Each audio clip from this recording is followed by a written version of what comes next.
Breakfast పిలిచాడు, నేను breakfast కు వచ్చాను, బ్రేక్ఫాస్ట్ చేసి పోతాను. మరి వేరే ఎవరైనా వచ్చి మేము వస్తామంటున్నారు, వచ్చినప్పుడు ఎట్లా చెప్పాలో చెప్తాను.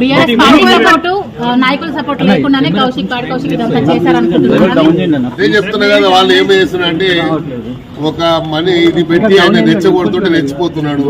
మాకు తెలుసు కౌశిక్ రెడ్డి కెపాసిటీ ఎంత ఉందో, ఎవరికి ఎంత కెపాసిటీ ఉందో మాకు తెలుసు. మేము అన్ని చేసి ఈడి దాకా వచ్చినాం. మళ్ళా నేర్పియొద్దు మాకు,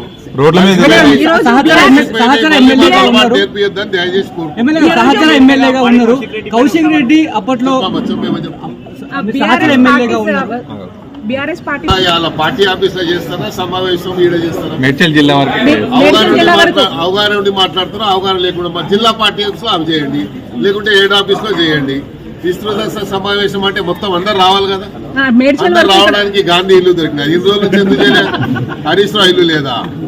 మరి ఇంకో ఇల్లు లేదా? చెప్పండి. ఇప్పుడు మీరు సహచర ఎమ్మెల్యేగా గతంలో కూడా కౌశిక్ రెడ్డి గవర్నర్ మహిళ పైన ఆరోపణ చేశారు, అట్లనే ఇప్పుడు కూడా చేశారు. ఆయన వ్యాఖ్యలను ఎట్లా చూస్తారు? ఎందుకు ఆ రకంగా వైఖరి కూడా? గవర్నర్ గారి గురించి ఏం మాట్లాడో మీకు తెలుసు.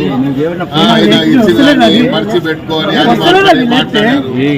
ఆడవాళ్ళంటే గౌరవం లేదు, ఆడవాళ్ళంటే గాజులు వేసుకునే వాళ్ళే అని అనుకుంటున్నాడు. మరి ఆడవాళ్ళ శక్తి తెలియదు ఇంకా ఆయనకు. ఆడవాళ్ళ శక్తి చూపిస్తే మళ్ళీ కౌశిక్ రెడ్డి కూడా తిరగాడు.